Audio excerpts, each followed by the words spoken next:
मैं ज्वाला देवी मंदिर बोल रहा हूं। मैं मां का एक ऐसा मंदिर हूं जहां किसी मूर्ति की नहीं बल्कि एक ज्वाला की पूजा होती है। मैं वही मंदिर हूं जिसके चमत्कार के सामने मुगल बादशाह अकबर भी नतमस्तक हो गया था और उसी के चलते उसने यहां सोने का छत्र भी चढ़ाया था। मैं वही मंदिर हूं जहां से मुगल सम्राट और मूर्ति भंजक औरंगजेब को उल्टे पैर दुम दबाकर भागना पड़ा था। मैं वही मंदिर हूं जहां मुगलों के अलावा अंग्रेजों ने भी मेरे यहां सदियों से जल रही इस ज्वाला को बुझाने की कोशिश की, लेकिन नाकाम रहे। अंग्रेजों ने अपनी तरफ से पूरा जोर लगा दिया कि जमीन के अंदर से निकलती इस ऊर्जा का इस्तेमाल किया जाए, लेकिन वे इस भूगर्भ से निकलती इस ज्वाला का पता नहीं कर पाए कि आखिर इसके निकलने का कारण क्या है। मुझे ढूंढने का श्रेय पांडवों को जाता है। मैं भारत के रहस्यमयी मंदिरों में से एक हूं। मेरे यहां माता की कोई प्रतिमा नहीं है, न ही कोई मूर्ति का निशान है, फिर भी मेरे यहां कैसे अनंत काल से ज्वाला चल रही है और ये कोई नहीं जान पाया। इतना ही नहीं, मेरे रहस्य का पता लगाने के लिए पिछले 7 दशकों से भूगर्भ वैज्ञानिक मेरे इस क्षेत्र में तंबू गाड़ कर बैठे हैं, वो भी इस ज्वाला की जड़ तक नहीं पहुंच पाए। मेरे यहाँ एक जगह पानी उबलता हुआ दिखाई देगा जिसका कभी कोई धुआं तक नहीं उठता, और कैसे यह पानी सदियों से उबल रहा है ये सभी के लिए रहस्य बना हुआ है। लेकिन आश्चर्य की बात यह है, इस उबलते पानी को जब आप हाथ में लेंगे तो आपके ठंडा लगेगा। ये गर्म पानी नहीं है। मेरे यहाँ न कोई घी है न कोई बाती है, फिर भी ज्वाला जल रही है। ये कोई नहीं समझ पाया कि यह श्रद्धा है, चमत्कार है, यह कोई अनसुलझा रहस्य। कोई इस ज्वाला को श्रद्धा समझकर माथा टेकता है तो कोई रहस्य समझकर इस पर खोज करता है। आज मैं आपको मेरे यहाँ हुए माता ज्वाला देवी के चमत्कार से लेकर मेरे इतिहास से जुड़ी हर एक बात बताऊंगा जो आपको भी सोचने पर मजबूर कर देगा। साथ ही मैं ये भी बताऊंगा कैसे अकबर मेरे यहाँ आकर नतमस्तक हुआ था। मैं हिमाचल प्रदेश में कांगड़ा से 30 किलोमीटर दूर स्थित हूँ। मुझको ही जोतमालिका मंदिर और नगरकोट भी कहा जाता है। कालीधर पर्वत की शांत तलहटी में बसी मेरी विशेषता यह है कि यहाँ देवी की कोई मूर्ति नहीं है। मेरी गिनती माता के प्रमुख शक्ति पीठों में होती है। यहाँ देवी सती की जीभ गिरी थी और यहाँ पर पृथ्वी के गर्भ से 9 अलग अलग जगह से ज्वाला निकल रही हैं, जिसके ऊपर ही मुझे बना दिया गया है। इन 9 ज्योतियों को महाकाली, अन्नपूर्णा, चंडी, हिंगलाज, विंध्यवासिनी, महालक्ष्मी, सरस्वती, अंबिका, अंजी देवी के नाम से जाना जाता है। मेरा प्राथमिक निर्माण राजा भूमिचंद ने करवाया था। महादेव महाराजा रणजीत सिंह और राजा संसार चंद ने 1835 में मेरा पुनः निर्माण करवाया। मेरे यहाँ धधकती ज्वाला बिना घी, तेल, दिया और बाती के लगातार चल रही है। यह ज्वाला पत्थर को चीरकर बाहर निकल आती है। ज्वाला देवी की उत्पत्ति से संबंधित कई कथा लोगों के बीच में प्रचलित है। मुगल बादशाह अकबर और देवी मां के परम भक्त ध्यानु भगत से जुड़ी कथा के अनुसार मैं आपको बताऊंगा जो खासा प्रचलित है। हिमाचल निवासी ध्यानु भगत काफी संख्या में श्रद्धालुओं के साथ माता के दर्शन के लिए जा रहा था। इतनी बड़ी संख्या देखकर सिपाहियों ने चांदनी चौक पर उन्हें रोक लिया और उन्हें बंदी बनाकर अकबर के दरबार में पेश किया। बादशाह ने पूछा, तुम इतने आदमी को लेकर कहां जा रहे हो? ध्यानु ने उत्तर दिया, मैं ज्वाला माई के दर्शन के लिए जा रहा हूं। मेरे साथ जो लोग हैं वो भी माता जी के भक्त हैं और यात्रा पर जा रहे हैं। अकबर ने कहा, ये ज्वाला माई कौन है? वहां जाने से क्या होगा? ध्यानु ने कहा कि ज्वाला माई संसार का पालन करने वाली माता है। उनका प्रताप ऐसा है, उनके स्थान पर बिना तेल बाती की ज्योति जल रही है। हम लोग प्रतिवर्ष उनके दर्शन के लिए जाते हैं। इस पर अकबर ने कहा, अगर तुम्हारी बंदगी पाक है तो देवी माता अवश्य तुम्हारी इज्जत रखेगी। इम्तिहान के लिए हम तुम्हारे घोड़े की गर्दन अलग कर देते हैं। तुम अपनी देवी से कहकर उसे दोबारा जिंदा करवा लेना। इस प्रकार घोड़े की गर्दन काट दी गई। ध्यानु ने बादशाह से 1 माह की अवधि तक घोड़े के सिर व धड़ को सुरक्षित रखने की प्रार्थना की। अकबर ने ध्यानु की बात मानकर उसे आगे की यात्रा की अनुमति दे दी। ध्यानु साथियों के साथ माता के दरबार में पहुंचा। उसने प्रार्थना की कि मातेश्वरी, आप अंतर्यामी हैं। बादशाह मेरी भक्ति की परीक्षा ले रहा है। मेरी लाज रखना, मेरे घोड़े को अपनी कृपा व शक्ति से जीवित कर देना। अपने भक्त की लाज रखते हुए मां ने घोड़े का सिर फिर से जोड़कर उसे जिंदा कर दिया। ये सब कुछ देखकर बादशाह अकबर हैरान रह गया। अकबर ने अपनी सेना के साथ मंदिर की तरफ कूच कर दिया। मंदिर पहुंचने पर सेना से मंदिर में पानी डलवाया गया। उसने काफी जतन किए लेकिन ज्वाला को बुझाने में असफल रहा। तब जाकर उसे मां की महिमा पर विश्वास हुआ। उसने माता के अगर सिर झुकाया और सोने का छत्र चढ़ाया, लेकिन माता ने वो छत्र स्वीकार नहीं किया। वो छत्र गिरकर किसी अन्य पदार्थ में परिवर्तित हो गया, जिसे आज भी मेरे यहाँ देखा जा सकता है। अब मैं आपको 17वीं शताब्दी की बात बताता हूँ, जब पूरे भारत के मंदिरों पर औरंगजेब का कहर टूट पड़ा था। तो ऐसे में मैं कैसे बच सकता था। औरंगजेब की सेना मुझ तक भी पहुंची, मगर सभी सैनिक रास्ते में ही पहुंचे थे कि मां के चमत्कार से मधुमक्खियों ने इन पर हमला कर दिया।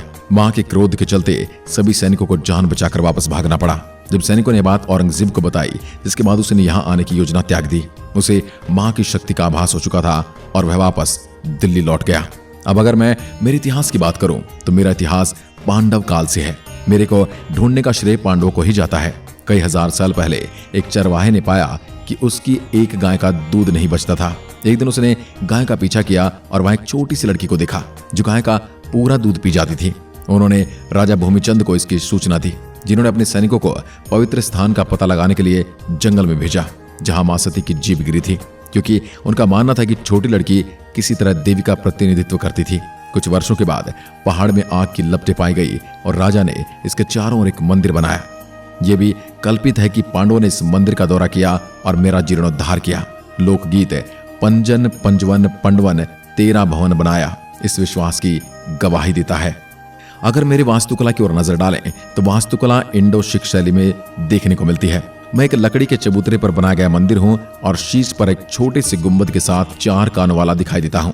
मुझ में एक केंद्रीय वर्गाकार गड्ढा है जहां अनंत लपटें जलती हैं। आग की लपटों के सामने गड्ढे हैं जहां फूल और दूसरे प्रसाद रखे जाते हैं। मेरा गुंबद और शिखर सोने से ढका हुआ देखने को मिलता है। इसको महाराजा रणजीत सिंह ने उपहार में भेंट किया था। इसके निर्माण में महाराजा खड़क सिंह या रणजीत सिंह के पुत्र ने चांदी का उपहार दिया था। इसका उपयोग मंदिर के मुख्य द्वार को ढकने में किया गया था। मेरे सामने बनी पीतल की घंटी नेपाल के राजा ने भेंट चढ़ाई थी। मैं सुनहरे गुंबद और हरियाली में चमकते चांदी के दरवाजे से और भी सुंदर दिखाई देता हूँ। मेरा मुख्य हाल के केंद्र में संगमरमर से बना बिस्तर है, वहां चांदी से सजाया गया है। रात देवी और आरती के बाद कपड़े और सौंदर्य प्रसाधन कमरे में रखे जाते हैं। कमरे के बाहर महादेवी, महाकाली, महासरस्वती और महालक्ष्मी की मूर्तियां बनी हैं। गुरु गोविंद सिंह द्वारा दी गई गुरु ग्रंथ साहिब की पांडुलिपि भी कमरे में सुरक्षित है। मेरे यहाँ होने वाली आरती मेरा मुख्य आकर्षण है। मेरे में दिन के समय 5 आरती और एक हवन होता है। सुबह 4:30 बजे श्रृंगार आरती की जाती है। उस समय माता जी को मालपुआ, मावा और मिश्री का भोग चढ़ाते हैं। आधे घंटे बाद मंगल आरती में मां को पीले चावल और दही का भोग दिया जाता है। दोपहर में मध्याह्न काल आरती में चावल और 6 तरह की दाल और मिठाई चढ़ाते हैं। शाम को शयन आरती होती है। यहाँ भक्त देवी को रबड़ी, मिश्री, चुनरी, दूध, फूल और फल चढ़ाते हैं। अगर आप ज्वाला जी के दर्शन के लिए जाना चाहते तो आपको बता दूं कि मेरे खुलने और यहाँ होने वाले दर्शन का समय मौसम के अनुसार खुलने और बंद होने के समय में बदलाव होता है। गर्मी के मौसम में मंदिर सुबह 5 बजे से रात 10 बजे तक खुलता है और सर्दियों के मौसम में सुबह 6 बजे से रात 9 बजे तक दर्शन कर सकते हैं। गर्भगृह के साथ साथ मेरे परिसर में पर्यटक चतुर्भुज मंदिर और गोरख डिब्बी जैसे छोटे मंदिरों के दर्शन भी कर सकते हैं। मेरे यहाँ कुल 9 ज्वालाएं, जिसका सबका अलग अलग महत्व है, जिनके बारे में आपको मैं आज बताता हूँ। ज्वाला देवी नवदुर्गा 14 भुवन की रचयिता हैं। उसके सेवक सत्व, रज और तमस हैं। चांदी के गलियारे में दरवाजे के सामने जलती हुई मुख्य लोब महाकाली के रूप में है। यह ज्योति ब्रह्म ज्योति है और भक्ति और मुक्ति की शक्ति है। मुख्य ज्योति के आगे महामाया अन्नपूर्णा की लौ जलती भक्तों की इच्छा पूर्ण करती है। दूसरी तरफ देवी चंडी की ज्वाला दुश्मनों को संहारक है। भक्तों के सभी दुखों को नष्ट करने वाली ज्वाला हिंगलाज भवानी की है। 5वीं ज्योति विंध्यवासिनी व दुखों से छुटकारा दिलाती है। महालक्ष्मी की ज्योति धन और समृद्धि का सबसे अच्छा ज्योति है। ज्ञान की सर्वश्रेष्ठ देवी सरस्वती भी कुंड में मौजूद है। बच्चों की सबसे बड़ी देवी अंबिका भी यहाँ पर विराजमान है। सभी सुख और लंबी आयु देने वाली देवी अंजना भी कुंड में मौजूद है। ये सभी ज्योत आपको अलग अलग जगह जलती हुई दिखाई देंगी, जिनके दर्शन मात्र से आपकी सभी इच्छाएं पूर्ण हो जाएंगी। अब बात करते हैं आप मां ज्वाला देवी के दर्शन के लिए कैसे पहुंच सकते हैं। इसके लिए आपको हवाई मार्ग, रेल मार्ग और सड़क मार्ग तीनों विकल्प मिलेंगे। आप अपनी सुविधा और जेब के हिसाब से कोई भी विकल्प चुन सकते हो।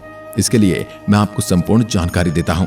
अगर आप हवाई मार्ग से आना चाहते हैं तो कांगड़ा में हवाई अड्डे की सेवा नहीं है। कांगड़ा घाटी से लगभग 14 किलोमीटर की दूरी पर गग्गल हवाई अड्डा निकटतम हवाई अड्डा है। आप दिल्ली से धर्मशाला के लिए फ्लाइट ले सकते हैं और फिर कैब बुक कर सकते हैं। आवागमन के लिए आप कैब या बस किराए पर ले सकते हैं। चंडीगढ़ हवाई अड्डा लगभग 200 किलोमीटर की दूरी पर है। शिमला और दिल्ली क्रमशः 212 किलोमीटर और 473 किलोमीटर की दूरी पर स्थित है। अब बात करते हैं रेल मार्ग द्वारा कैसे पहुंचे। कांगड़ा के लिए कोई सीधी ट्रेन नहीं है। अमृतसर शताब्दी एक्सप्रेस नई दिल्ली से जालंधर तक चलती है। आप जालंधर से कैब ले सकते हैं और घाटी तक पहुंच सकते हैं। निकटतम ब्रॉडगेज रेल हेड पठानकोट है। यह 123 किलोमीटर की दूरी पर स्थित है। निकटतम नैरोगेज रेल हेड ज्वाला रोड रानीताल है। यह मेरठ से 20 किलोमीटर की दूरी पर स्थित है। यहाँ से टैक्सियों और बसों को आसानी से प्राप्त किया जा सकता है। सड़क मार्ग से आप मुझ तक कैसे पहुंच सकते हो, तो दिल्ली से कांगड़ा जाने वाली सीधी बस यात्रा को सुविधाजनक बनाती है। इसमें लगभग 13 घंटे लगते हैं और किराया लगभग 900 रुपए है। आप मंदिर तक पहुंचने के लिए ज्वालामुखी बस स्टैंड तक पहुंच सकते हैं। मंदिर सड़क मार्ग से अच्छी तरह से जुड़ा हुआ है। पंजाब और हरियाणा के शहरों से राज्य परिवहन की बसें अक्सर कांगड़ा तक चलती हैं और टैक्सी भी उपलब्ध है। दोस्तों, ये थी मां ज्वाला देवी और मेरे बारे में संपूर्ण जानकारी। आपको जब भी समय मिले मेरे से मिलने अवश्य पधारिए। आपको मेरे यहाँ कई सारे रहस्य देखने को मिलेंगे। मैं आपके लिए पालक पावड़े बिछाए प्रतीक्षा में बैठा हूँ। साथ ही आपने अभी तक चैनल को सब्सक्राइब नहीं किया तो चैनल को सब्सक्राइब कर लें और बेल आइकन को दबा दें और कमेंट में मां के नाम का जयकारा जरूर लगाएं। धन्यवाद। जय भवानी, जय ज्वाला देवी।